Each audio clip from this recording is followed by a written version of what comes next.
The following is an interview with Joe Tresca. Joe Tresca is the lead behind the Mortal Kombat HD Remake fan project, which you probably have heard of. Now, when I did the interview last night, I was gonna just cut and make it a little bit shorter, but the information on this interview is it's crazy. It's a crazy story that you guys need to hear. So I didn't edit out anything, so the interview is about almost 2 hours long. In fact, his story is so amazing that it inspired me to actually work on a fan documentary that I will be working on over the next couple months that's going to show the entire story of the never made Mortal Kombat HD Remake. Now, I hope you guys enjoy this interview. Don't forget to check the link in the description to follow Joe, as well as sign the petition so that Warner Brothers might finally get this project off the ground. Hey guys, Nabil here. I have a very, very special guest with me today. If you're a fan of Mortal Kombat, I know at some point you probably came across a Mortal Kombat HD remake. Whether you heard the news that they were working on one the past couple of years, or maybe you were lurking in the trmk.org website, where a group of talented fans were actually working on a really good-looking recreation or remake of the first Mortal Kombat.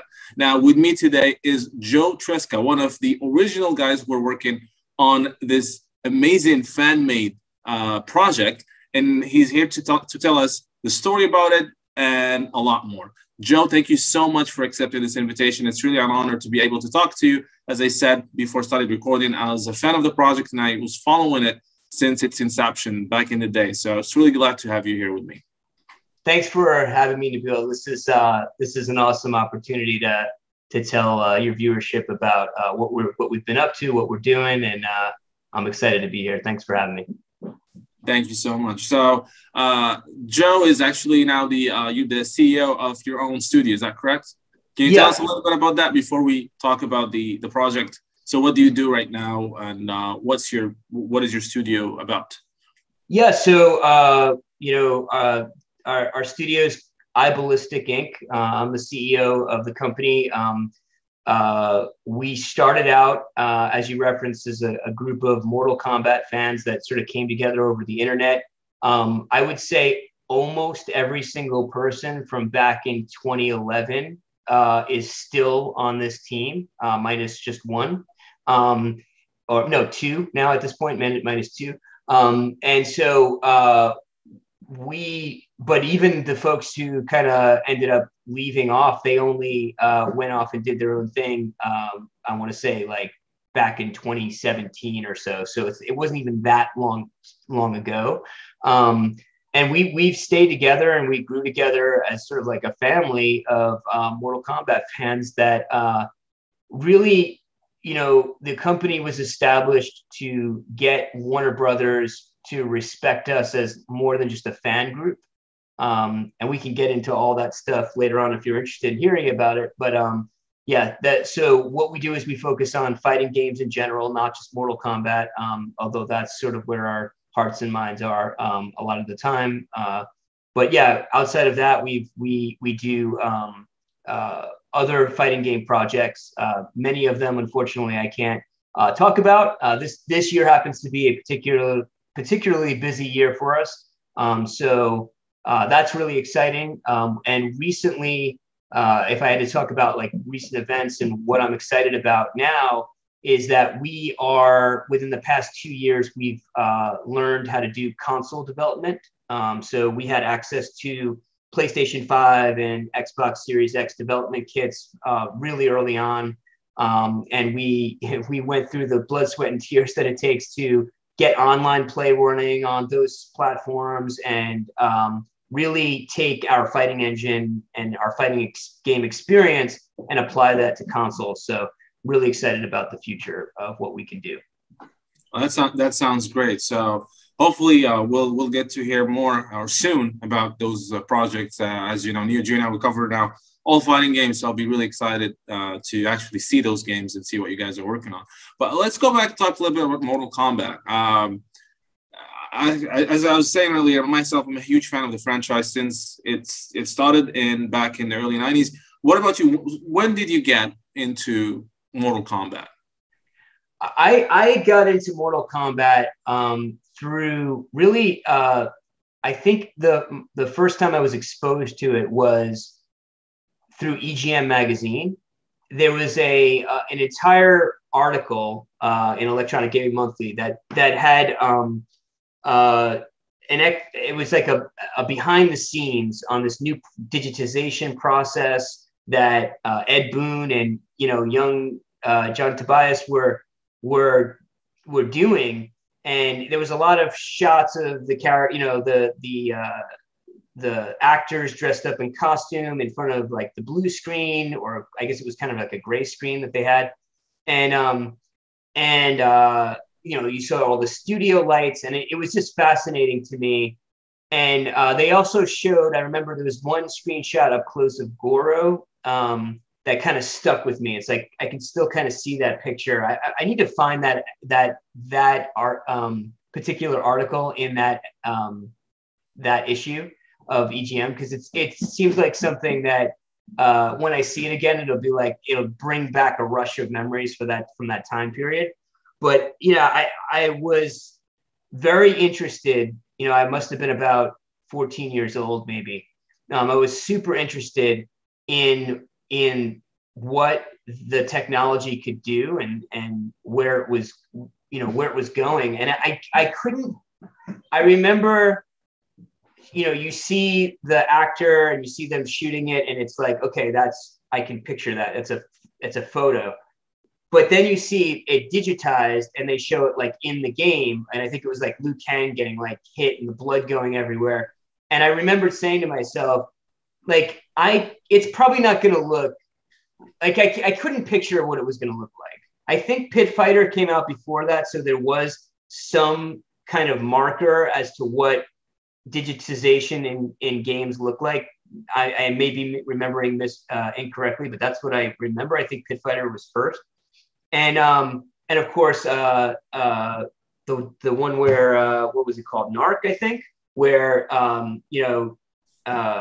they had digitized actors in that, and like digitized parts to it. Yeah. So I was super interested in it, and I never expected to see it until, like, ironically, in my local pizzeria. It happened to be, it was the first place and it's funny, in that mall is like, there's like a food shopping place right there that was there. There's the pizzeria, and it's a mall. So the pizzeria is like inside of this mall area. And then there's an entire arcade, and the arcade, which was called Subway Arcade, if I remember correctly back then, didn't have Mortal Kombat. But this pizzeria that I used to get pizza at like every Friday, they had it.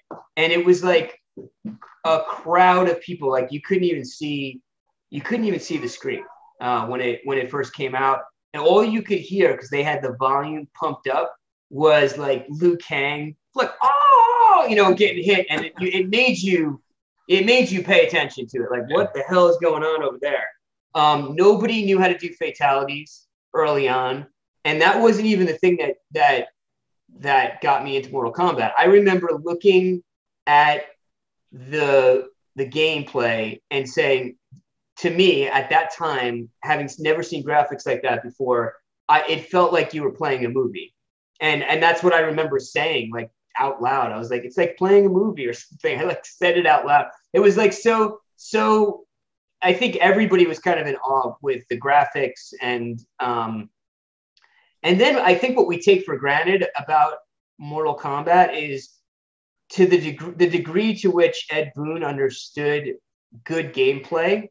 This is now, as a game developer, the stuff that you think about all the copies of Mortal Kombat that tried to come out, and they were just so awful. Like almost all of them were just universally terrible. And Ed understood like hit stops and making sure that you pause on certain things to make it so that the power of the move seems like it's doing a lot, has more of a visual effect than it normally would. And also from a gameplay at that time, there wasn't a lot of fighting games. I mean, there was Street Fighter 2, yes, yep. But that's pretty much it. That's pretty much it. Yeah, there wasn't too much. It was sort of, it felt like we were getting a glimpse at the future.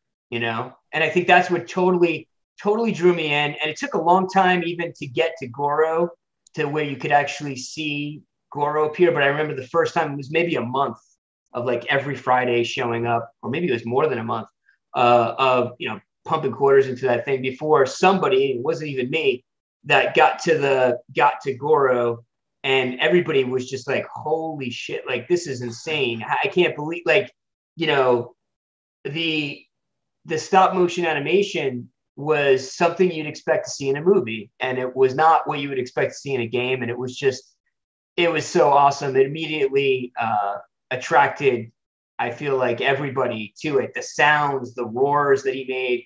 I will never forget everybody just laughing really, really loudly when he would pick you up and your character would be like, oh no, you know, and then he'd start pounding on you.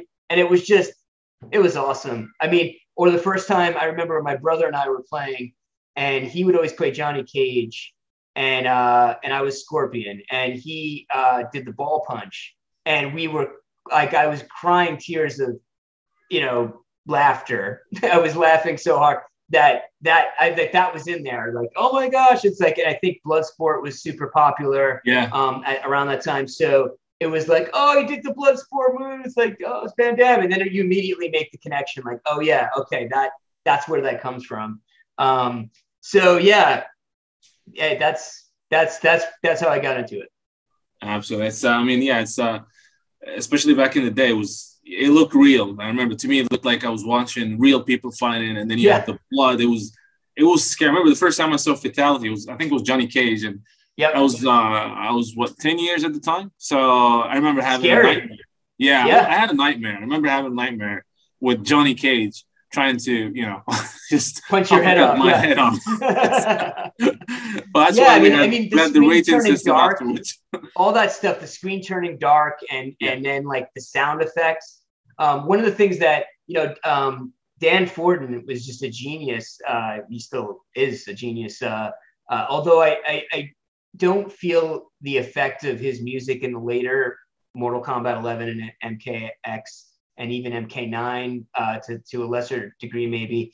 They just don't have the same punch that those original songs did, but the sound quality in, you know, even the early, you know, Mortal Kombat 1 is just unmatched. That was really part of the whole experience too, is like every time you hit 1 and 2, the music was so simple, so catchy, and it puts you in the mood of what's happening. I think 3, I wasn't a big fan of the direction, because I always liked that mysticism that we had in 1 and 2, and you know, like the Asian, you know, the Asian influence. Inspired. So that was taken from 3 a little bit, but, you know, nevertheless, I mean, I still followed with the series, and up until now, actually, you know, Mortal Kombat 11 and 10 and all that. I mean, it's absolutely a great series. But what made you guys, at what point you said, you know what, let's start doing the remake? My understanding, it was just for fun, right? It was never intended to be a real project, right? Yeah, no, it wasn't. So, you know, I've told the story before, but I'll try to tell it quickly. I was working in advertising back in 2011, and I recently had released a project for a cosmetics company, Estee Lauder, and I was working under the direction of Aaron Lauder directly. So I was in the spotlight, and I produced this project called Let's Play Makeup, where it allowed customers to import their face and then put makeup on their face. And this was sort of like bleeding edge tech at the time. It used Flash, if you're familiar with that. It's kind of a dead technology now, but back then we were able to, you know, do all this stuff with it, and so you can import your face, and they made makeup kiosks in all the department stores. So if you went to like your local JCPenney or whatever, you could you know, experience this there. And it ended up increasing the sales by like 30%, and it was just a massive amount of success that came from it. Let's be honest. I don't take full credit for it, but I did a lot of the design work behind how it would work. And then there was a team out in California that actually built it and coded it. And we ended up having a lot of success with it.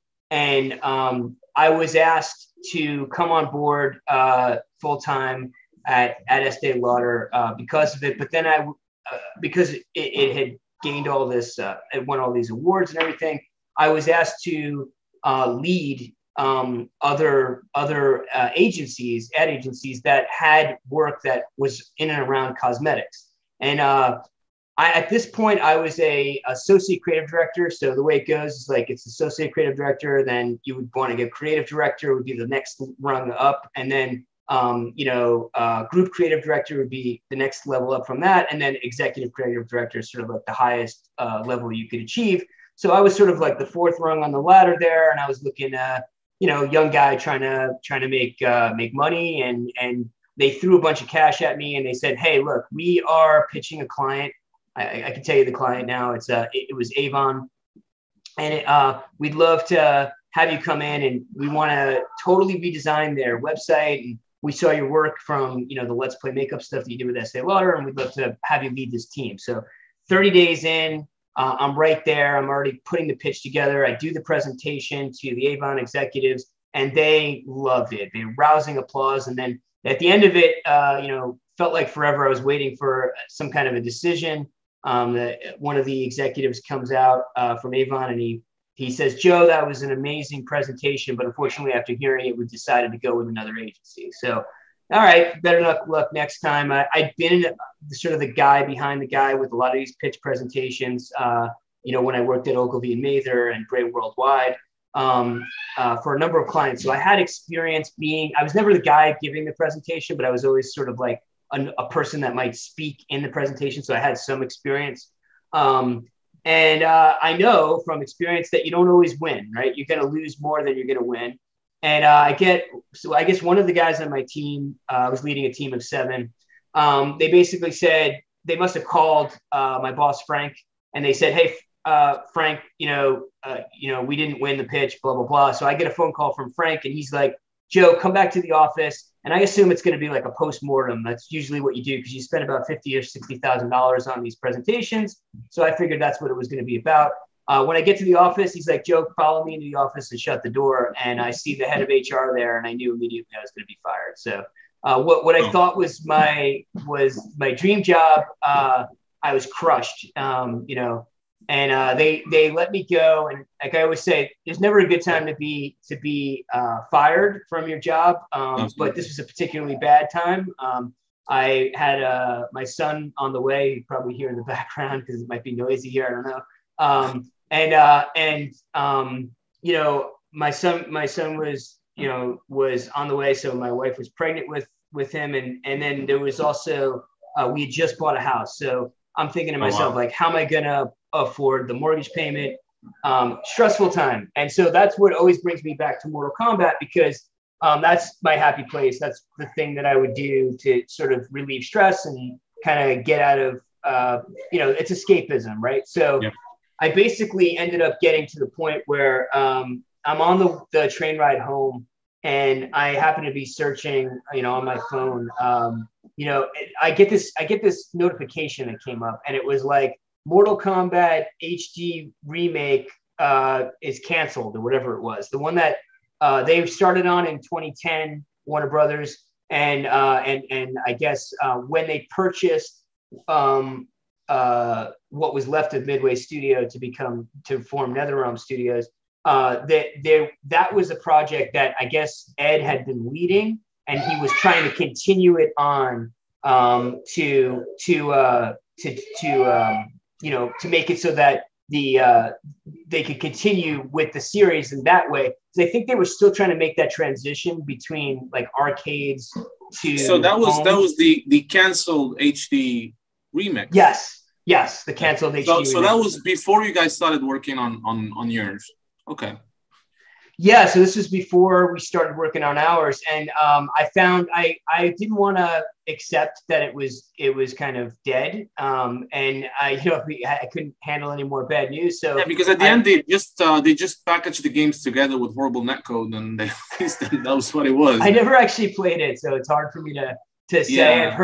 I've heard it was unplayable. It was unplayable, unfortunately. Yeah, I think, and I'm careful about what I say about it, because I became really close with the studio head that was responsible for it, and so there's a backstory and a reason behind why that was the case. Yeah, but still, nonetheless, from like a consumer standpoint, you look at that and it's like, oh man, I'm sure it was disappointing I mean, it was certainly disappointing that they canceled the remake. And so I found a thread on trmk.org, and they were like, hey, if they're not going to make the game, then we should do it ourselves, because this is bullshit. And Street Fighter got their HD, remix or whatever. And where they, Udon, I guess, redrew all the characters. And it was like, well, when's our chance going to come for that? And I felt that there might be a way to do this. I was a 3D artist. I was really messing around a lot with 3D Studio Max, and I got into ZBrush and all that stuff. I'd been working with 3D Studio Max for a long time, like over almost, I want to say, I started when I was like 15 or 16 years old or something like that. So I've been working with that for a while, and I basically I didn't want to let it go. And then I saw Gabe's Scorpion, which kind of blew me away. Gabe Melendez, he was known as Bleed. He still works with me today. He's unbelievable, unbelievably talented artist. And I knew right then and there that we could do this. I actually said to Gabe, I said to Bleed, I said, look, even if nobody else helps us, you and I can do this by ourselves if it came down to it. And he was like, yeah, let's do it. Of course, we attracted a lot more people to the experience, and that was what got us into the early days of remaking Mortal Kombat. Yeah, because I remember the first time I saw Scorpion, I was like, this is what I want. I want this to happen. I followed that closely. Now I don't remember the time frame, but at a certain point, you guys ran into some trouble for doing that. Is that correct? Oh yeah. On an article. Yeah, 100%. So Gabe actually received a phone call from it wasn't even like a lackey or somebody. It was the head of Warner Brothers legal department. Wow. I can't recall her name, and it's probably better if I don't say it anyway. But at the time, he always reminds me, because I used to tell this story, and I would tell it like they were the villains, right? Like, big bad WB, because I feel like that was where my state of mind was anyway at that point. Like to me they were like the villain. But Gabe wants me to represent the story properly, because we've had this talk in the past. And what actually happened was, she was like, "Oh, hey, Gabe, I don't want you to get scared. I'm just calling from Warner Brothers legal department. I'm the head of legal over here, so we oversee copyright claims. You're not in trouble, but I just want you to know that essentially you cannot make a game. I know you guys.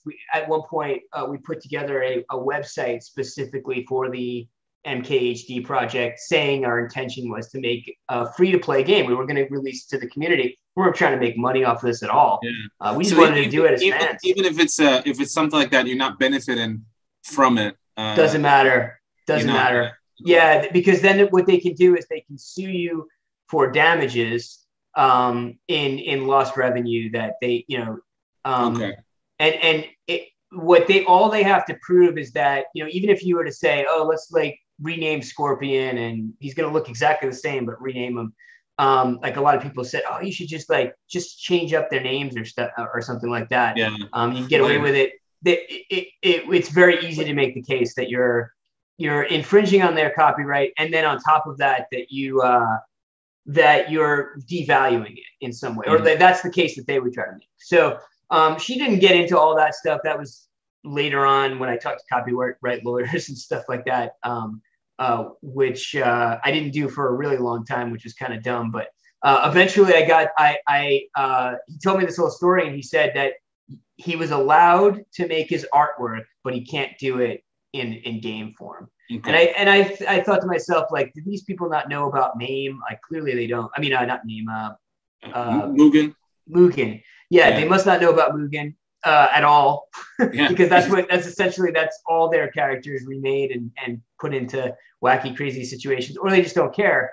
And so Gabe got scared off from the project, and I had to, and a lot of other people did too. And I had to start with a new crew. Some of those folks stayed, and then I eventually got everybody back. So was that at that point that you said, let's try to do this the legal way, the correct way? Yeah, it was exactly that. So my cousin Danny actually works in the movie industry, and he was really the one who inspired me. We were at a wedding. I was like, hey, Danny, I know you know about like some of these big companies, because he did Spider-Man, the original Sam Raimi, Spider-Man 1, 2, and 3. He was a locations and set coordinator, so he would pick out the locations, and he does that still to this day in New York. And he was telling me, he's like, Joe, if you got their attention, that's huge. Like that, the fact that actually happened is a blessing in disguise. And he's like, they're not going to sue you because it's going to look so bad for them to do that. Can you imagine like the PR nightmare that would be if they actually sued you? And so long story short, they basically ended up telling me that he ended up telling me, he said, I know some directors who were basically they were told, like, you can't make this movie because you don't own the rights to this, this, and this. And they just did it. And he's like, that's what you need to do. You just need to ignore everything, take the project underground if it's going to help take the pressure off you guys, and come back with a more established, come back as somebody that they will recognize and represent. And, that would somebody that they would see as not just a bunch of fans wanting to do something, but an actual legitimate company. And I have to confess, at the time, I guess maybe my headspace wasn't there. It really took, it didn't happen right away. It took like maybe 6 weeks where you're thinking about something somebody said to you, right? Somebody close to you in the family, and you don't necessarily take action on it. And for a while, it seemed like the project was going to be over, because I stopped posting there too for a little while too. There was a break. And then, and I was like, you know what, forget it. I was angry, frankly. I was kind of trying to process that. I was like, we put in all this time and effort, and we're not trying to make money. How many time has passed since you started this project by then? So it was the end of 2012. So October 2011 is when I started. That's pretty much when, I think September is when the actual project had first popped up on trmk.org. And so I joined a month later. Gabe joined just about a few days after me. And, or at least as far as I know, he posted there a few days after me. And so it was like October to October. So I'd say a year later, is when that actually happened. Okay. So at that point, then it was time for you to try and take this, do it the right way. So what happened after that? Yeah. So Gabe was out of the project now, and he was the guy that I knew I needed to do it. But so now I needed new character artists to join. So recruited a few other character artists, and we're getting into 2013, and the quality of the new character artists were not up to the same standard that Gabe kind of spoiled us with. They were just learning, so it's not like a negative on their part, but it put me in a situation where the project was, I was posting a little bit less during that time, because I'm trying to figure out, but at the same time, I need to have some presence on trmk.org, because that was the only way I knew to attract talent to the project. So it was a catch-22. It's like, on the one hand, we've kind of got to back off from this, and nobody wants to touch this project with a 10-foot pole. But at the same time, on the other hand, I need the project to be somewhat in the spotlight and for Mortal Kombat fans to care about it and know about it, or else we can't attract talent to the project. So there was definitely a period of time there where I just got really busy and I couldn't work on it nearly as much. I was spending like every weekend and every night when I came home doing that, working on that project. But, of course I had, an infant at home around this time. And I did end up getting another job so that, I wasn't out of work for too long. But, so traveling in and out of Manhattan, it's like an hour and a half or an hour and 10 minutes or so with the longest train. And yeah, so it was tough to get anything done. And so we worked on, whatever we could. There were new people that came in. I know there was a time period there. That's right around the time when we started getting people wanting to do the voices, re-record the Ed Boon's voice, like the Scorpion Winds and all that stuff. And so we went through a phase there. I remember this is right around the time, I think 2013, 2014, where we had, maybe it was 2012, maybe it was the end of 2012. I don't know. I think there was a lot of the music stuff comes to mind. We had a whole time where we were deciding on who was going to be the person who was going to end up doing the music for the game, remaking the music. And Justin Slaughter showed up, and he just blew us all away with what he was capable of, because he had his own studio. And I remember hearing his rendition of Goro's Lair. His name is Django on there, I think it was Django. It was his code name. Still is to this day. But he showed the community his stuff, and it was pretty much like a no-brainer that he was the guy to go with. And I listened to Goro's Lair, and I remember saying to myself, "Where'd you get the guitar sound effect? Like, is that like a MIDI sound or something that you like?" He's like, "No, I play." Like, and it's just amazing talent. Like, and you find out that he plays like every instrument, and he's like a virtuoso, and he's got his own and he does movie soundtracks for indie films, and it's just an embarrassment of riches in terms of talent. It's like, how do we attract this level of talent to this game? And it's a testament to Mortal Kombat fans are talented. Like, I mean, you look at some of the artwork that people produce and the cosplay that they do, and it's just it blows my mind to this day. Never ceases to amaze me. And I always say, like, I shouldn't be surprised by it at this point, but yeah, I mean, it without that backing and people continuing to be like, look, you should keep doing this. And then, like I said, having the support of my cousin, who was kind of like, this is how you can't just give up. This is like the invitation to do more. That was how he looked at it. And so we spent the rest of that time from 2012 to 2015, trying to like kind of lick our wounds and get more talent in. And we got to a point where I felt like we could continue based on the stuff that Gabe already had to make the game. We had Interloco, he's known as, on the forums, and he was sort of a Mugen expert. And he was like, I know where the hitboxes are for this game, and he was really studying in depth the detail of Mortal Kombat 1 in particular, which was the game we were targeting. And he put together by like 2014, I think that was really the last part where I don't know what happened, but something pulled him away from it. But he took a lot of the assets that we had. We had some UI artists come in and help us out with creating UI. Mr. Moss is one that comes off as another name that you may be familiar with. Yeah, absolutely. Aaron Mossy is his real name. He actually ended up, doing some amazing work. And then he worked with us for a long time, but he actually did step away from the project around 2017. But yeah, amazing talent. We all came together and we had what was, I thought, a decently playable version of it that Interloco put together. And I didn't, it would, the reality of it is Mugen at that point couldn't handle HD graphics. It would crash. It had memory problems. And I think that's why he stepped away from the project for a little while.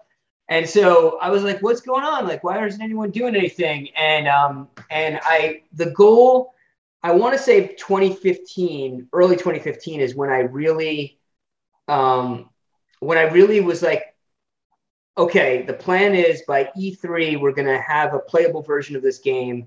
And I'm going to go there. I'm going to get into E3 somehow. I had no idea I was going to do that. And I'm going to like show this to somebody at Warner Brothers because they're usually there. And yeah, that was the plan. And so right before that happened, it's probably not fair of me to even mention this now. It's so embarrassing. But like it was a month before E3. And we tried like 4 different programmers to replace Interloco because he just was busy or he stepped away from the project for whatever reason. I think he was starting his own business. And so he couldn't do it. And so everybody we tried to get, some people said they knew Unity and they could do it in Unity. It was just an utter failure. Like they would start it for a week. They'd have all our art assets because that's really all we had. We needed a programmer. They'd have our music at this point. They had all the pieces there. But they couldn't put it into a cohesive playable demo, which is what I knew I needed to get anybody excited about this. And because all we were doing was creating static artwork on a website, if you think about it, right? It wasn't, we could show GIFs and stuff like that, and great, but people wanted to play it. And so I remember it saying to Gabe, it was like a month before, I'm like, Gabe, I know you know some Mugen stuff because he was really big into the Mugen community. And it turns out Gabe is like basically a Mugen programmer. Like he knows it so well. He could do anything almost to the same. I can't say to the same level as Interloco, but close enough, better than anybody else we knew. And so I said, look, I've established a company now. Come back. If they're going to sue anybody, they're going to sue me. You won't be involved. We're going to sign a contract that says that anything that you create, you're producing for iBallistic, and you can't personally be held liable, and that I will defend you in court if anything ever happens. And that's just the way we can do this. And he was like, all right, man, let's do it. And, that's to his credit. He didn't like sleep or eat or whatever. He just worked on it, and he put together that demo in like the recordings of it and all that stuff we had to do. It was over like a 3 to 4 week period, if that, maybe. Wow. It was, and he was burning the candle at both ends. Like, I don't know. Is that the one that's I found some videos of it. Is the one that has Sub-Zero on it? Yeah, it's Sub-Zero and Scorpion. Okay. And it's definitely, the graphics are, I was learning too as an artist too. So some of that stuff is okay, not nearly to the level that I would have like. My version of myself today, looking back on it, is embarrassed by it. But at the time, it was the best I could that looks amazing. I mean, I saw a video of it yesterday, which was Sub-Zero versus the Red Sub-Zero. Is that the one? That's the newer stuff. That's the newer version. That's the 2016, 2017 version. Oh, maybe I haven't seen the first one. In 2015, yeah, I'll try and see if I can get you a link to it so you can show people. It was really, that was the thing that sold Ed and Sean on it ultimately, because we like I said, the Mugen couldn't handle HD graphics. So I went from promising, I was getting set to try and get into E3, and I forgot who I was making this pitch to, but I remember saying, we have a playable version of Mortal Kombat. I think this was either I sent this on the NetherRealm Studios like contact us link or whatever you can do, which like nobody probably ever reads. But I sent it, and I remember saying it's playable. And then I had to walk that back in future conversations and be like, it's a video, because basically it would crash after 1 minute and 30 seconds. So you could maybe get a full game in there, but it had to be Like if it was like, I guess it's 99 seconds, like you're running right up against when it's going to crash, and it's going to crash. You never know, is it going to crash within the first 45 seconds or is it going to crash near the end? And so we had to keep retaking versions of us fighting. Gabe had to fight, was the one that was doing all this work. So he had to have his hand on two joysticks, attempting to try and like, you know, and using, I don't even know how he did it, but it was great. He managed to make it so that there was, I guess, some AI so that he was able to make it so that it seemed like two people fighting against each other and doing special moves and everything. And it was great. And that alone, that was like a week's worth of work just to capture get the right tone and make sure it's not too long. And we had to edit it down. And so we got all that done. And I managed to forge my way into E3, which I'm not proud of, but it was the only way to get in there. I didn't have the money to spend the whatever it was, $900 or so or maybe over $1,000 to do the 3-day pass. So I wanted to get in there as an industry insider. And so I made up some completely bullshit story that I was working with Warner Brothers already. Like basically I told E3 what I wanted to be the future, which was that we were already working with them, and here's some images from Mortal Kombat in HD. Don't share these with anybody because they're proprietary. And it got them hook, line, and sinker. They were like, you're in. And all I had to do was show a business certificate and a credit card, which I had already established because I had originally started iBallistic as a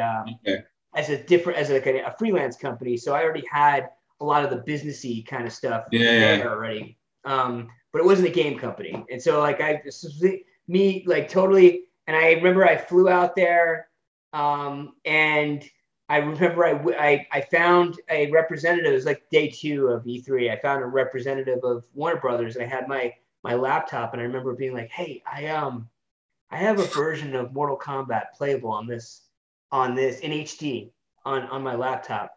And she was like, why are you whispering? Like she must have felt like, why me? Like this is the worst place, right?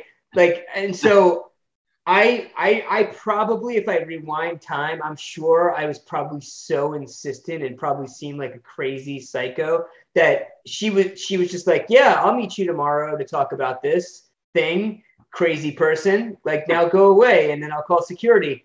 But at the time she told me that she'd meet me at a certain place or whatever, and she totally stood me up and she didn't show up. So which I should have expected. That must have sucked.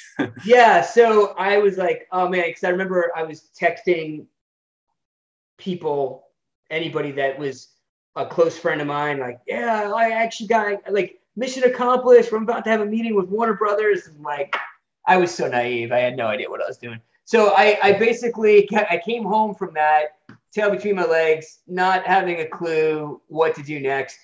And that's when I was just like, we need to make a version of this that isn't going to crash, and potentially we got to find a way to get to Ed and Sean and everybody over at NetherRealm Studio, because I think that's the way in. Like, I'm not going to be able to knock on Warner Brothers' door and have this giant company answer that door and be like, oh, hey, come on in and show us what you got. It's just not the way it works. And I remember talking with my cousin Danny, and he was like, yeah, that's crazy and awesome that you tried that, but don't give up.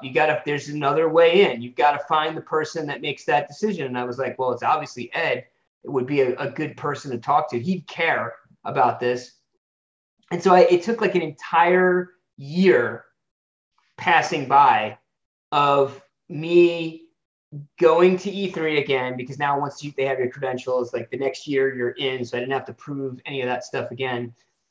And Connected E3 is this thing, if you're familiar with it, or E3 Connect or something like that. It's sort of like the internal E3 mailing system, so you can make deals. And E3 for the longest time, that was where a lot of publishing deals were made. There was a lot of, they actually set up back rooms and stuff for people to meet.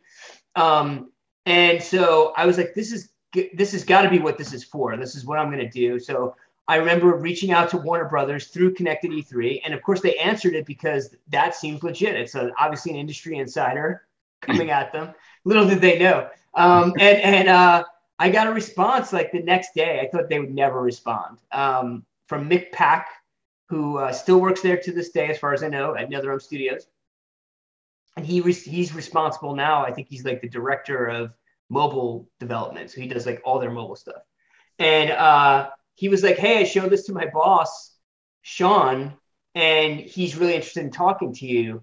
And then it was like, they did background checks on me and all sorts of stuff. And then I got to meet Sean, and it took me a little while to figure out that it was Sean Himmerich he was talking about. It was the studio head. And I was like, I can't believe this is happening. This is the craziest summer ever. Because I think E3 was like June or July. And then, no, it was like June. And by July, I was talking to Ed, but it was like the end of July, or maybe it was the end of August. I was talking to Ed. And I remember Sean saying, Joe, we've got to get this in front of Ed, because I'd love to see what his opinion is on it.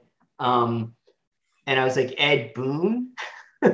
Yeah, Ed Boon. Yeah. And so, yeah, the rest is kind of history. I remember like a psycho crazy person talking to myself in the mirror preparing for this meeting for at least 6 weeks. What would I say? How would I react? I was totally replaying. I wanted this to be the perfect interview, the perfect, like, yeah, I guess it was kind of like an interview, right? Like to see if we were the right fit for making this game that is essentially his baby. And it couldn't have gone any better than it did, given the circumstances, especially. Like, so I was, just to build context, at that point, had sold my house, I believe. Oh no, that was the second time around. So I think the first time around I was in the place that I lived in for like 10 years. And so yeah, the first time around it was smooth. The second time around, there's a story behind that because it's just crazy. But the first time around, I meet with Ed, and I'm just gushing. I'm like, I can't believe you're like my my George Lucas. You're my Steven Spielberg, and he was just so gracious and super smart, very unassuming considering the amount of success that he's had. He doesn't need to talk to me. He treated me like an equal right from the get-go. He's absolutely a very humble guy. I met him in 2005. Such a great guy to talk to, and he gives you all the time. Like, I was a fan. Same thing. I was unbelievable. I kept asking him questions, and then going and coming back again, and ask him something else, and then going. Like I did like 4 or 5 times, and every single time it was really welcoming. And took, he's a really, really nice guy. Absolutely, he is. He's an unbelievable guy, and given his position, he has to be careful about what he does and doesn't say. So for him to be as welcoming as he was to you and to I, it's just a testament to the kind of character he has. So I can't say enough about, and Sean was fantastic to me as well. Sean was the one who believed in us. I was emailing with him that whole time. And he was like, here's your shot, Joe. He did have a sort of a rough exterior about him, which I kind of grown to appreciate about him, in the sense that he was like, basically, don't fuck this up. So, because basically Ed gets final say. And so, yeah, I remember like I had all that pressure on me for this meeting. And Ed just made me feel at ease right away. He asked really great questions about how were we going to, one question that came up was the original games are 54.7 frames per second due to the CRT monitors that they run on. And how are you going to translate the gap in frames that you can only do like 60 frames per second on a flat screen TV, 720p or 1080p screen. So, they run at 60 hertz. So like, you're not going to go to 30, right? They can do 32, but you're not going to. So you're going to have to upscale to the 60 frames. And I basically had an answer for that. And I came to find out later on that was my answer was like the best answer because that was one of the main reasons that the original game was canceled. Was they were very concerned about that frame rate discrepancy, that 6 or so frames, 5.25 frames. What were you going to do with those, and how is that going to impact the gameplay? And how's that going to impact the gameplay across Mortal Kombat 1, 2, and 3, where 3 Ultimate, Mortal Kombat is sort of like tournament level, and people are counting frames, and then all that stuff was super. He needed an answer that he felt like we had done our homework, and that was one of the things we had really spent a lot of time on. So I had an answer right on the tip of my tongue. And were you expecting that? Were you expecting that question? I wasn't expecting it, but I had at that point talked about it enough that it was like, if you're studying for a test and it's like the one question that you're like, what would I even say if he asked me that? I just got lucky that was one of his biggest concerns, to be honest. I didn't know. I figured that it would be insider information to even know that the game ran at that frame rate. So I demonstrated that knowledge. I said, look, and you might be wondering how I'm going to, I think I actually created sort of the question to a degree, because I said, you might be wondering what we're going to do about these extra frames. And what I basically said was that what we would do is there are a number of cases in the game where frames are repeated. And so what we're going to do is we're going to look at what you guys, I think at that time they definitely had released MK Trilogy, which was a 60 frames per second game. So it was going to be very difficult to say, well, you can't do this because you had Trilogy to look at as a way to translate again from 54.7 frames per second to 60. And I said, but what we would want to do is, instead of repeating frames, we're going to fill in those extra frames with new frames of animation that will help smooth out some of the in-between frames that were being repeated before.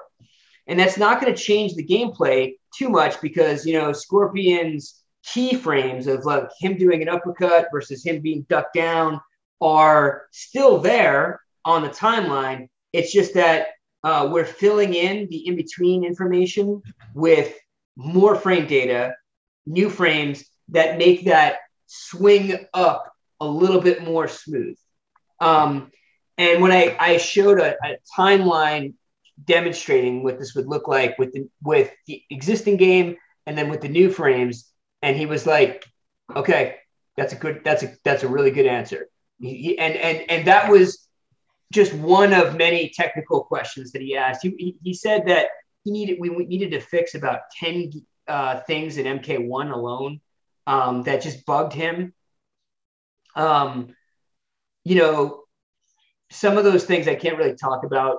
I don't want to talk about because Ed told me not to talk about them. So I honestly, if Warner Brothers told me not to talk about it, I probably wouldn't care. But it's Ed that said it, so I won't.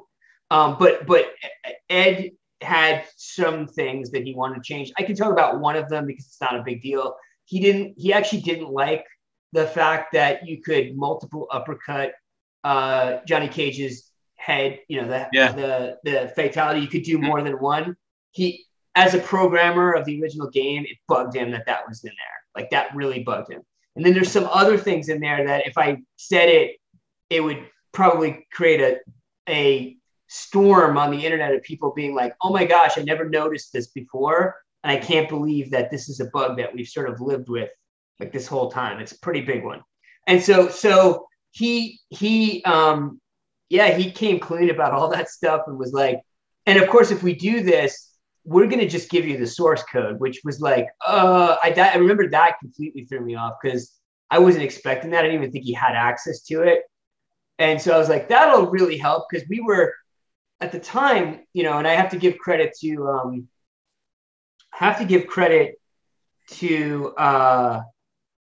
Django on this, Justin Slaughter. He was the one who, well, I guess at this point when we had this meeting this first time around, we hadn't come up with the system, but eventually Django, Justin Slaughter, comes up with the idea, that's our audio guy, to record MAME at 60 frames per second, and then make sure that you screen capture it at 60 frames per second, and then underlay that capture with our 3D, our 3D sprites would go on top of that and match them up frame for frame of every animation, except where it's a new frame and we're gonna have to deviate a little bit. And by doing that, we could reverse engineer the gameplay almost to a T, exactly what Scorpion's height is, exactly what is, we could kind of figure out where their hitboxes are and hurt boxes are by just performing every single move for every single character. It's painstaking, but that's what we did. And so that version that where there's like Sub-Zero versus Ermac, the Unity version that's floating around there on the internet, that version is the idealized version. Like Ed played that version of the game. And yeah, so anyway, long story short, it was really good. I remember Ed saying a few things to me that I'll never forget. Like, if we do this, it's got to be Joe and his team because he understands Mortal Kombat and he has the passion that you would want. He said, I almost wouldn't trust anybody else to do it. Stuff like that, you never forget. Ed wanted this to happen, and Ed really advocated for us. But yeah, that's not where the story ends. Because if I hear the story up until now and I don't know what happened later, now I'll tell myself this happened. This got made. So yeah.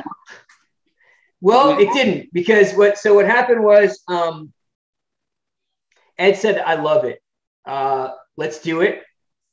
And I wasn't expecting an answer right away for that meeting, especially. I didn't expect Ed to be so enthusiastic about doing it, but he said, you clearly need, at this point, we didn't have a programmer. And so it was obvious. And I said, we're just a bunch of artists at this point.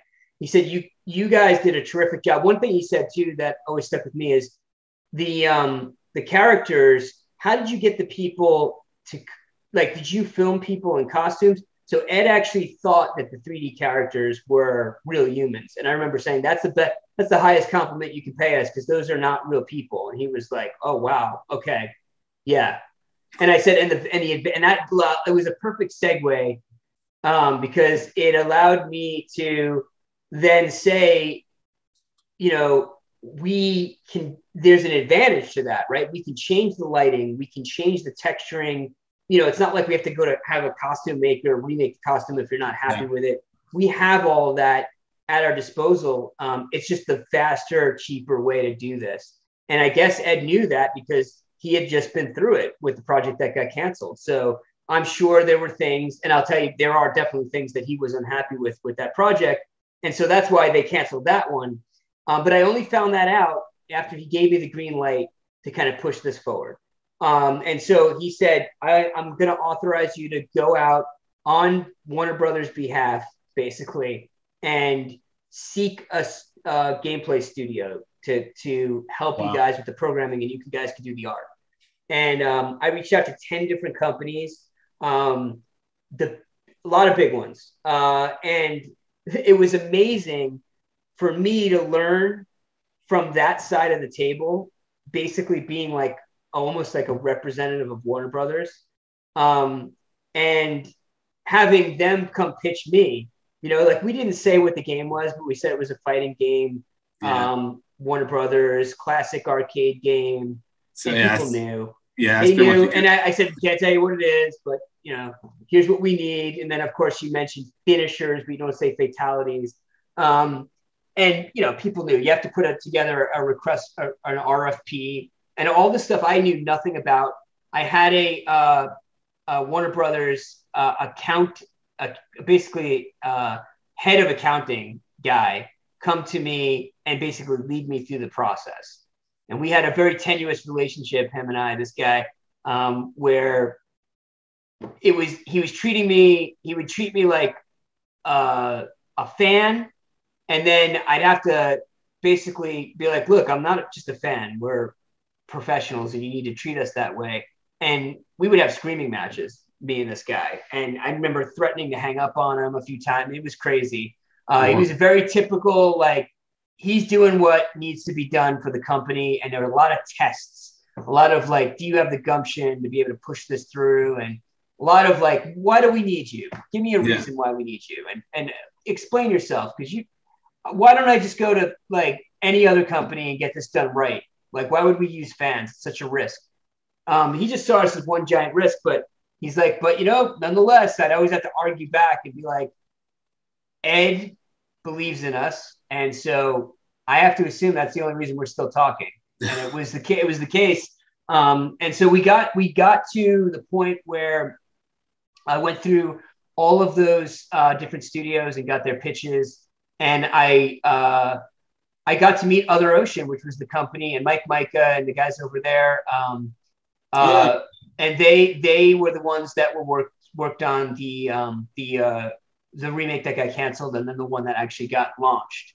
And I became pretty close with Mike. He was amazing, because I remember telling him the whole story. I'm like, look, we're a bunch of noobs. I remember telling him, like, I don't even like. I by that point, he was like the 8th or 9th company that I had talked to, and the first few companies, I was like, I'm representing Warner Brothers and I'm putting on the show. By the time I got to him, I was just like, I was so done with it. I was like, I'm ready to pick one of these. So I kind of came in and I was just super honest. I was like, look, we're totally, and it was mostly because they were so cool to us. They were just so, Other Ocean was just really cool. And they told me stories about how Ed didn't like the seam on Raiden's outfit, and like I Am 8-Bit was the ones that were doing all the actual filming of the actors, and they were pissed off because they had to go in and like painstakingly edit out every single frame, which is what like Tobias did all the time, but they had to do it on an HD level, and it was very what exactly. They were getting rid of the seam in Raiden's pants, the new Raiden. And they explained to me that the reason it was canceled basically is because it looked like your aunt and uncle dressed up as like Scorpion and Sub-Zero, and like in HD it just doesn't. It's too good. It's too clear and it's laughable. It's like a joke. It looks bad. And so the thing about doing it in 3D, which I think was so appealing, was that you look past that, because you're like, okay, that's not a real person. I can kind of tell it's not a real person. It looks like a character, and that's what you see first. You see the character first. But like when it's Kano and you're seeing his facial expressions, if he doesn't have the right look on his face, it just looks ridiculous. It looks bad. And then there's the lack of frames and animation that the original game had. So that I spoke to that, right? Because they were like, how are you going to make this look not terrible like it did last time? And I was like, we're going to film those frames and animations with new frames, and it's going to look smoother. It's not going to look perfectly smooth because then it takes away from the gameplay, but it'll match the upgrade in visuals. And that was all Ed needed to hear. And when he saw it in motion, he was like, okay, I can see how this would work. So that was basically how we moved forward. And I ended up, after talking to these different studios, with the Mike Micah's studio was the best because they had so much insight. One of the other studios I talked to was Virtuous, I think. And they were the guys that were going to do the background art to the original. Wow. And Virtuous is really talented. They have like some really skilled artists, but they have teams that they sent out on it. And they were going to do Mortal Kombat 1, 2, and 3. And what struck me by seeing that stuff, and this is not me. I'm not going to say that they're terrible, and I have no malice in my heart for Virtuous. Those guys work hard, and I'm sure they did the best they could. But when they showed the MK1 backgrounds, that was done by a different team than what you saw from the leaked photos and images from MK2. The MK2 stuff looked great. The MK1 stuff was like a painting. It looked like concept art. It didn't look like photorealistic. it looked like weirdly like outlined almost as if it were. And I kept asking, is this in game or are you showing me concept art? And they're like, no, this is like our artist hand painted all this stuff. And they were like super proud of it, but I thought it looked terrible. Like I remember seeing it and I was like, wow, that doesn't look good. That does not, it totally doesn't mesh, I guess, with the real spirit actors. Of the original game. Yeah. It looked more like a Street Fighter, like a cartoon rendition or painting of a background from Mortal Kombat, not very highly executed. Like if it was a painting and somebody was sitting there looking at it and painting it, beautiful, like you can appreciate it, but you can actually see the brush strokes in the texture. Like you could see the paintbrush strokes. It was weird. Didn't look good to me.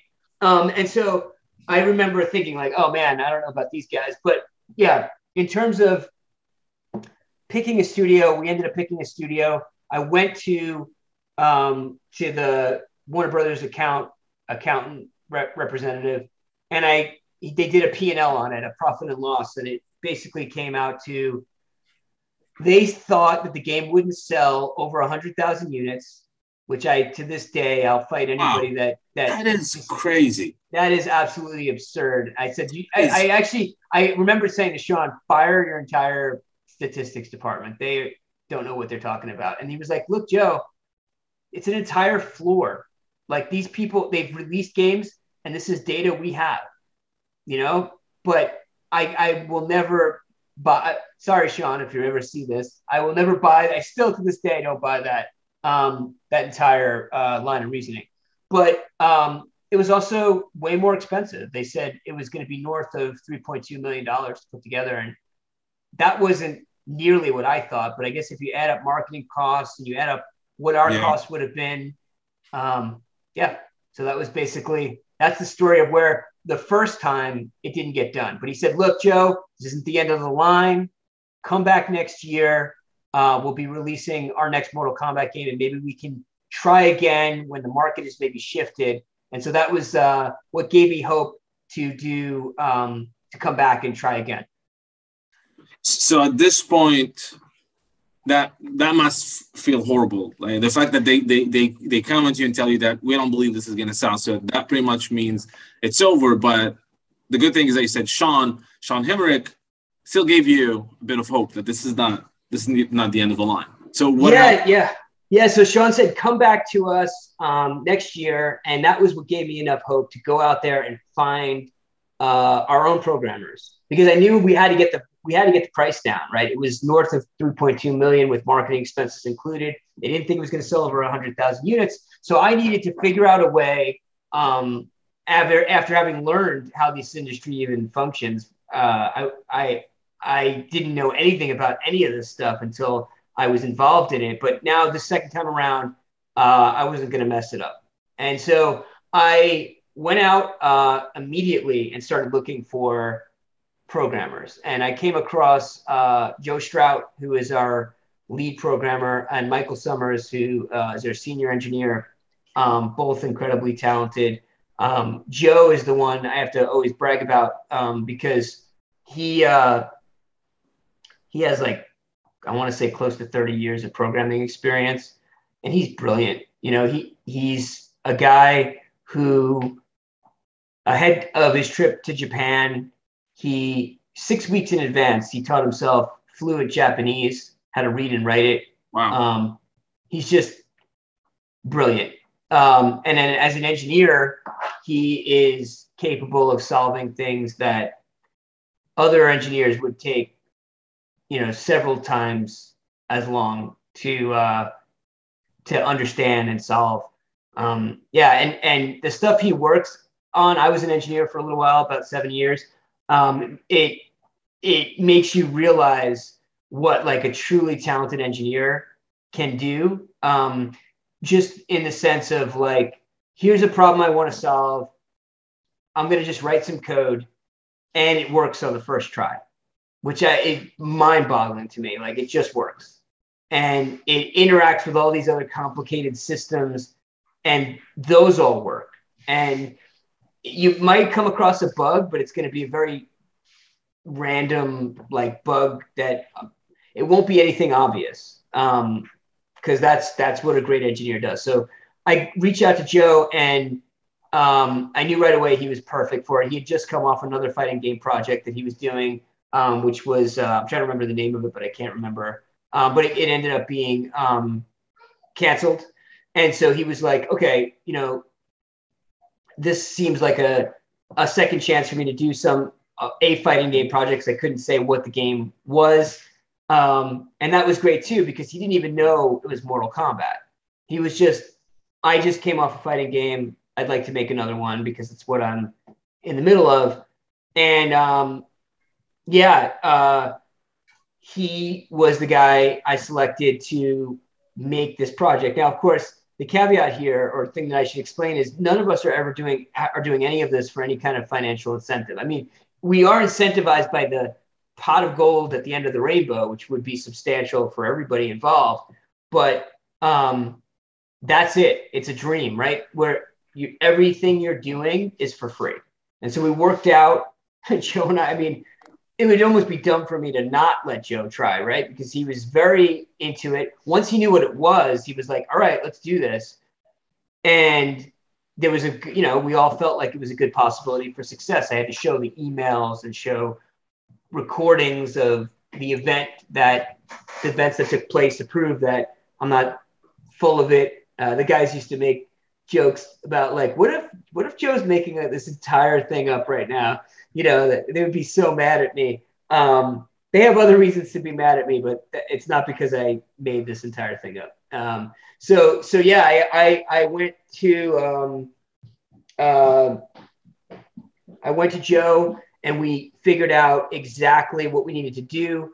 At that point, I had leveled up my 3D capabilities, experience, everything. I was, the stuff I was doing around 2011, 2012 pales in comparison to what I was doing in 2017, where now I have a really good grasp on how to use ZBrush and how to paint, UVs and do texture mapping and all the cool stuff that is necessary. And now if you were to talk to me again today, some of that stuff, I'm like, oh man, it's okay. It looks okay. It's not terrible. I'm not embarrassed by it anymore. But if I were to do it today, it would be much better. And that's sort of what led into us wanting to do this Mortal Kombat Trilogy project remake.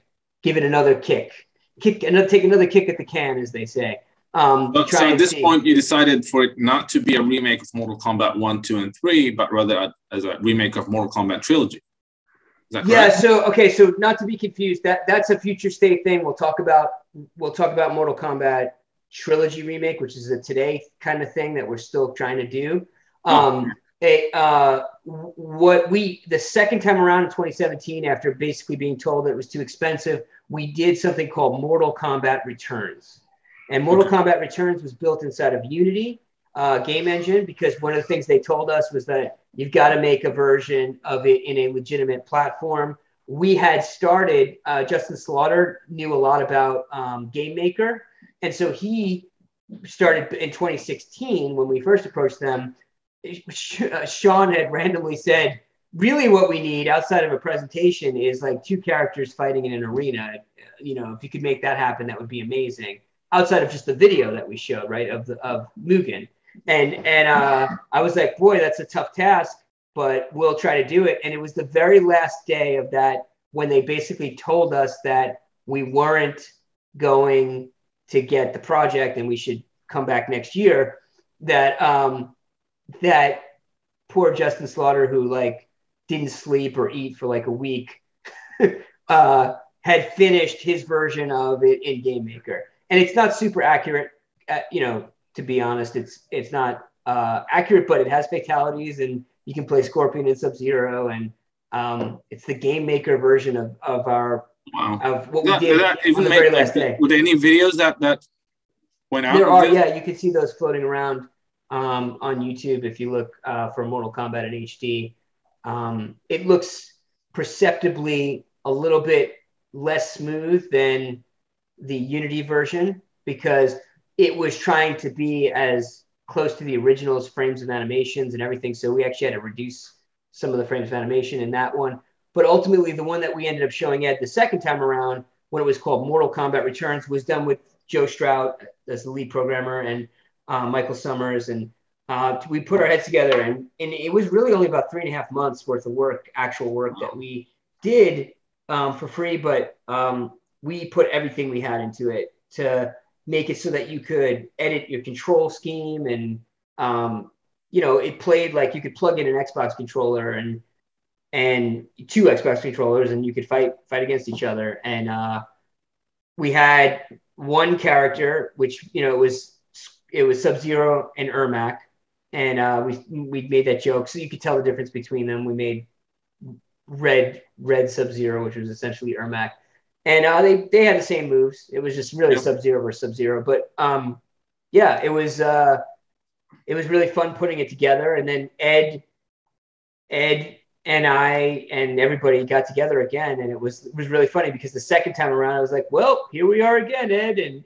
he was laughing about it, and he said, let me get this straight. So you found a way to turn it was like 2.8 million plus whatever they assumed or 2.6 million plus whatever they assumed marketing fees were going to be to make it just above 3.2. He said you found a way to make it like a $2.6 million game, 700,000, because that's what we were saying, 700,000. Because I wanted him to not have a reason to say no. I was like, we're going to do everything in house. We have talked to all this. 700,000 for a big studio like Warner Brothers. That's nothing. It's change. It's like pocket change for them. And he said, okay, you've got my interest. Let's play it. And he played it, and it was all on screen recording. And he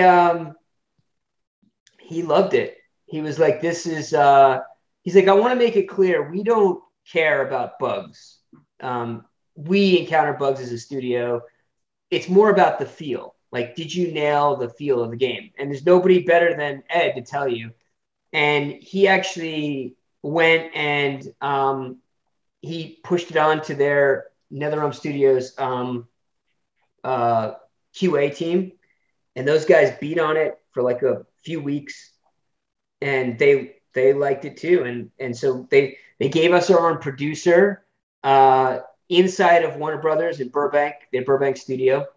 And he was great. He was like, okay, man, today you're going to be meeting the head of marketing. This person doesn't give a shit about sales. Really, they just care about how can we sell this? How is this going to enhance and get them a bonus for when the next Mortal Kombat game comes out? How can we position this to make Mortal Kombat 11 sell? They didn't call it that back then, but the next Mortal Kombat. Yeah. And it was like, okay. And then I'd have a pitch. And then it was like, okay, great job. You passed the test. Now you're going to be talking to the head of Warner Brothers Interactive Entertainment's accounting team. They want to know, like, what's the cost of customer acquisition? And they're going to ask you, like, the stuff you hear on, like, Shark Tank, if you're familiar with that show. Like, they want to know every financial question that we could possibly ask. They want to know what your risk mitigation is like. What happens if you're, and they asked all those crazy questions, like, what happens if your lead developer gets killed, run over by a bus? As morbid as that may sound, blah, blah, blah. They go through the whole really thing. Like they go into these kind of questions. Oh, yeah. Yeah. Were you prepared for that? Were you expecting this kind of thing? Not at all. I mean, he did a good job preparing me of like roughly what kinds of questions I'd have to answer. But at this point, if I was a novice at giving presentations back in 2016, everything I learned was like going through a boot camp. I had every possible situation thrown at me with different personality types, people who were aloof and kind of jerks, people who were really, really nice, but then didn't ask any of the questions. So I had to lead the entire, like some people wanted to be led through the presentation. Other people wanted it to be super interactive. And if I'm in the middle of my spiel, they'd cut me off and kind of try to throw me off and ask me a question that I would maybe not have an answer to. It was a test. It was trial by fire. And I did about 5 or 6 of these presentations over the course of several months. And in 2018, I think it was January 2018, I get a call. Well, first I should tell you about the main meeting. It was the final one. And it was the one it was like in November. And I basically said, I'm meeting like basically all the top executives who now have already met with me on an individual basis and had me pitch them. Now they're all getting together and they're all in the same room. And one of the guys, I won't say who he is, he shows up late to the meeting. And I'm in the middle of giving this presentation. I thought I was supposed to have 45 minutes. It ended up getting cut short to 25 minutes. And so I have a presentation. And that's some of the stuff like if I could teach other people about this stuff, and one day I'm sure I will, it's that whatever they say you're going to get, just pretend you're going to get half that or less, or have a version of your pitch that is 15 minutes long. And if you see you've got them for a longer time, then you can expand upon it, but be able to say everything you need to say in 15 minutes. Because I got into the first 15 minutes of my presentation, and one of the key executives shows up in the middle of the room. He listens for 5 minutes, so I'm about 20 minutes in, and he goes, Joe, I got to interrupt you for a second. Who are you? And I'm like, I'm in the middle of my presentation. So he interrupts, and I'm like, well, I am a fan of Mortal Kombat that is very talented and put together a team of other talented individuals. And we want to partner with Warner Brothers to make this game. We have the support of Ed. All right, I don't want to hear any of that. I know about the Ed stuff. Ed has called me I don't know if I'm allowed to curse or whatever, but he was like 3 fucking times on my whatever, his voicemail. And he's telling me that I have to talk to you, and you guys don't have any games. You have no games. Why? Tell me why you have you have like a minute to explain to me how this isn't a complete waste of my time. And I'm like, well, I would say that Ed, who has established $1 billion, and you get a lot of like, don't tell me that it's $1 billion, like that kind of attitude of like, yeah, I know it's a fucking $1 billion company. Like, that's what I'm trying to get at. Like that kind of sarcasm of like, just get to the fucking point. That was their MO. And so, yeah, I remember saying I was a little bit tripped up by it. And I said, the way I look at it is if Ed believes in us, then you probably should too. And if you don't, then I'd urge you to play our version of the game. And if that doesn't change your mind, then I don't think we have anything else to say. But I think that you will be surprised at what we were able to do. And he was like, honestly, Joe, that's a great answer. All right, bye. And he left. He was out. And then they were like, everybody else in the room was like, well, I guess that's it for today. And I'm like, well, I was kind of only in the first 20 minutes of my 45-minute presentation. They're like, nah, it's okay, Joe. We'll get back to you. And I was like, oh, all right, this was a total failure. It's not going to happen. And I remember going back to Ed and Sean and being like, oh my gosh, like it's never going to happen. Like that was the worst possible thing. And I remember talking to my producer who was part of that. And he was like, Joe, you did better than you thought. Like, that's all I'm going to say. Like, they're still talking about it after the meeting. And that's not a thing that happens. He's like, and then later on, he told me, like, the only thing I can tell you right now, because I was waiting for an answer, is we get 1,000 presentations a year and you're in the top 5. And he's like, that's just doesn't happen. And he's like, and the guy who came in there was kind of aloof about all that stuff. He was like, he played the game and literally exclaimed, I don't know how these, like, he said something. It was like, I don't know how this little, like, 2-shit operation or whatever managed this, but it's a better demo than it's like a better prototype than most, well-funded studios have ever put together. Like he said that straight up. And And so eventually he actually told me, like, he was like, Joe, I have to say your pitch was really impressive. And the same guy who came at me like that. And he was like, and your game is really impressive too. Like, that is very, very polished, much more than I was expecting. And I can see why Ed supported and backed you. And so I was like, okay, maybe this is going to happen. And then it was like months passed because it's like the holidays. And then we get to January and I get a phone call and it's, congratulations, you're heading toward a green light, or your project's getting the green light. It was like, we're heading toward, or we're going to get. And I remember I was like, oh my gosh, like, what's the next steps? And they're like, we're going to put you in touch with another studio that we've been talking to. They're going to hold your hand through the process of how to make a game, but we're going to talk about contracts and pricing and everything very soon. And so a week later, they called back and they said, sorry, we decided to go in a different direction and it won't be including you or your team. I can't tell you anything else about it, and have a nice life. And that was when we basically came to a crossroads as a team. Do we want to continue sticking together? And like I said, we lost a few folks, two people from the team that were there from like the start since 2011 or 2012. And that was, we decided that for the most part, we're going to all stick together and continue to make games. And that is what really is the genesis of iBallistic as a game studio today. Wow, that is crazy. What a letdown. You get the call that you've been waiting for years, and then a week later everything changed. What do you think happened? What happened there? Was it just like they prematurely, maybe someone heard something, it wasn't official yet, and they wanted to let you know, and then it wasn't really happening? I think I pretty much at this point, and you'll probably hear other versions of this interview where I've been trying to piece this together or even figure out like what really happened, because I don't know officially, but I'm going to tell you another version of the story now that I haven't really told anyone else.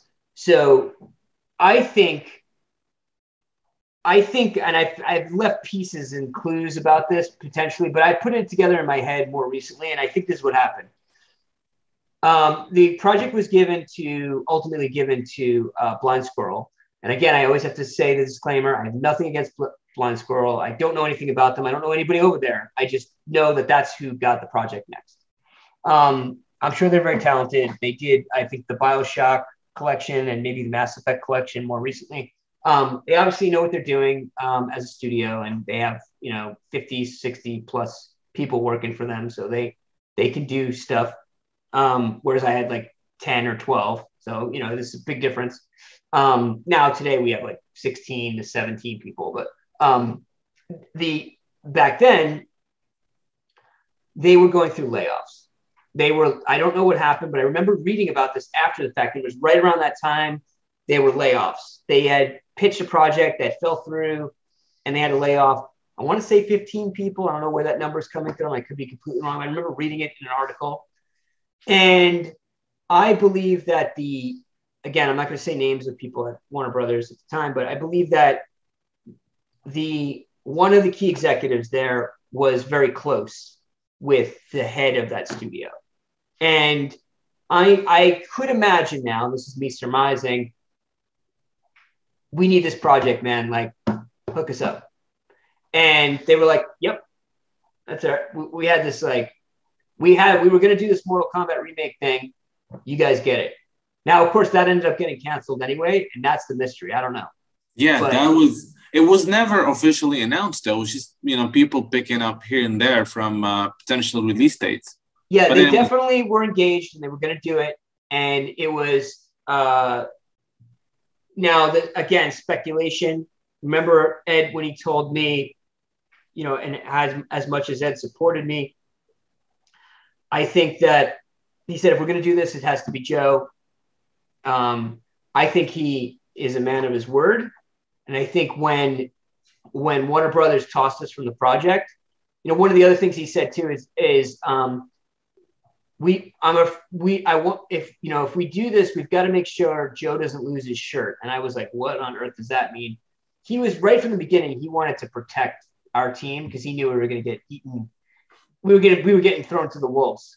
And I have a feeling that they probably came to him and they said, what do you think? We're going to do this thing. And he was like, well, what happened to iBallistic? The guys that, I kind of called you about a bunch of times and said to me, oh yeah, they didn't work out, or who knows what they said. But I can imagine that being a thing and then him being like, well, fuck you. I'm not going to use these guys.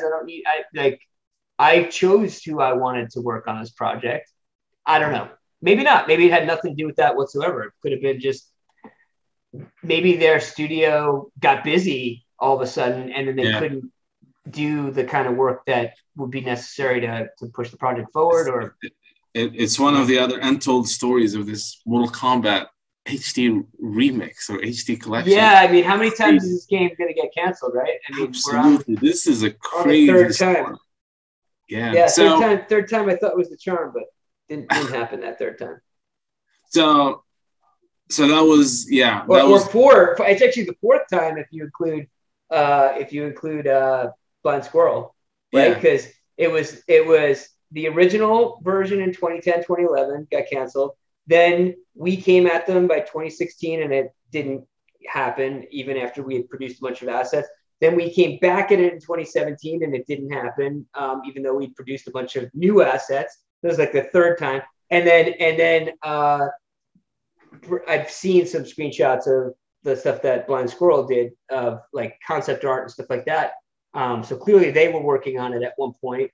And so that's 4 times that it's actually been canceled if you're counting. Absolutely crazy. So what happens then? I mean, it's for anybody. I put myself, like if you've been shut down and you tried something this many times and it didn't work, maybe a lot of people would say, well, it's time to move on.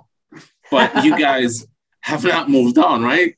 So it's still, I was surprised. I didn't know this. I was following the project before, but it was until recently that I heard about the Mortal Kombat Trilogy remake, which is what on earth is going on there? So the best thing that I can say about why that happened well, first of all, the reason we don't give up is because I forgot who I met. I met somebody very, very successful a long time ago, and I can't even say who it was, but they said to me, the difference between success and failure is the guys who succeed are the ones that never give up. It sounds like such whatever. It's like, sounds like a fortune cookie kind of thing that you'd read. But I took it to heart because I was pretty young when I heard that. I was like in my early 20s. And this person that I was speaking to was like a multi-millionaire. And I remember thinking like, holy cow, like whatever they're going to tell me is like, I've got to remember this. And that was really what it was that if you give up, then you lose permanently. But if you don't, eventually maybe you're going to succeed. And, although we haven't had a chance to do the Mortal Kombat stuff, doing the work that we've done has led us to so many other incredible opportunities that I wish I could talk about, but we're under non-disclosure agreement about all that stuff. And it's super exciting. Like I do not regret having that mentality because I think other studios and other publishers have seen it and they say to themselves, if this guy didn't give up when he got kicked down this many times, what's he going to do for our project if we put him on it like that? There's a sort of a comfort behind that. Like they're going to get it done, So reputation is everything in this industry. And so I kind of take pride in that sort of scrappy, never give up kind of attitude, because I think that's something that needs to precede you in every investor meeting, every publisher meeting, is this sort of like story of, it's technically a story about failure, but it's also a story of never giving up and continuing to go with what you believe in. And I feel like that resonates with everybody. So we're just gonna keep on trying until they tell us literally like you got to stop or we're gonna sue you, which they may come down to that point at one point. I hope not. I think that when we ended off with Warner Brothers and their executives, I think there was generally everybody made a point to reach out to me on LinkedIn and connect, which is usually a good sign that they respected where I was coming from and what I was trying to do. And there was this general sense of like, now is not the time, but we know that you guys are going to be in this industry eventually, and a deal could happen in the future. Like this is not, again, it's not no forever, right? It's just no for now. And when you see it like that, then, you know, it opens up a lot of opportunities. Maybe I'm just overly optimistic. I don't know. So that's the reason why we wanted to come back to it. I didn't even really wasn't on my radar. I like to think of Mortal Kombat remakes and stuff like that as sort of like think of it like a relationship, but it's like the girl that got away. And you know, you're still like, oh well, I'm fine now. It's okay. I'm not thinking about her anymore. But you're always kind of thinking about her still. And so I think I came into it as a Mortal Kombat fan. Unreal Engine 5 had come out. We were doing a bunch of work in Unity, and I wanted our team to start switching over to Unreal 5 so that we have the Unreal Engine in general, so we have that experience of making games in that in both Unreal and Unity. And so I remember I went to start learning it. I learned the entire thing, and I started learning like what Unreal Engine 5 was capable of. And the first way that I learned was to recreate Mortal Kombat backgrounds. And I started, you know, I went a little out of order. I think I started with the Combat Tomb, and then I did like Pit 3, which was like, oh, so that's, what are you doing? Are you doing like Mortal Kombat 2 or 3? But I didn't care. I was just trying to practice, just to see where I could push my skills as an artist, because I don't get to do that stuff any as much anymore as like a CEO. You know, I'm doing a lot of business like stuff and pitching and you know, guiding projects and things like that. So I don't get to do nearly as much of the fun rolling up your sleeves and art stuff. And so I was just like, this is my happy place. I'm going to go to my happy place. I'm going to do this at night when the kids are in bed. You know, after I hung out with the wife for a little bit, I'd go downstairs, go to my computer, go to my office, and just work until, you know, for 2-3 hours a night. And I put it out there, and like this one guy, Minzy, who I always recognize, he was the one who like came to me and was like, look, this is awesome. What game are you making? I'm like, I'm not making a game. He's like, this needs to be a remake project. Like, this is amazing. We got to do this. And I thought about it. And at the time it was October, and it ended up being like the 25th anniversary of Mortal Kombat Trilogy. So I said, you know what would be really fun? And you know, I think I mentioned early on that Trilogy was sort of like one of my favorite games. I may not have, I don't know. I'm trying to remember if we talked about that, but Trilogy was one of my favorite games. And so I said, and I know it sold incredibly well. From a sales perspective. And so I said, that's the game. That's the one we have to do. That's the game we have to make. And so that was really how the whole thing came to light. And we started a petition, which hopefully I'll be able to put the link in there. Absolutely. To support it. And the main reason behind the petition, because a lot of people say, oh, do these petitions do anything? The petition is not my idea. That was Minzy's idea on Twitter. It's at Minzy. You can look up hashtag BBMKT, bring back Mortal Kombat Trilogy. And the reason we came up with this petition idea, which I think is brilliant in retrospect, and I take no credit for it, this is all Minzy, is because getting people to sign up for it allows us to have email access to them to support the project. Like if we were to do, we can't do a Kickstarter because of legal issues until we work that out with Warner Brothers, and maybe they say okay, and if they did say okay, then we could do it. But we'd have to work that out first. By doing it this way, we could find out a number of people who do want to support it, and then if we need to get in contact with them to do crowdsourcing or crowdfunding of any kind to support the project, we can do that by having access to their emails through this. And so it's just an awesome way to do it. I'm surprised nobody really has ever thought to do it that way before. The other thing was, if these Warner Brothers executives, I know at least in one of the meetings that I had, I can't remember who it was like, prove to me that or more than 100,000 people are going to be interested in this. Yeah. And I can actually be like, here's a petition there. And you can imagine that if 100,000 people or whatever sign this, you can get 10 times that, you know? Yeah, that was the reason we did it. And then recently we launched a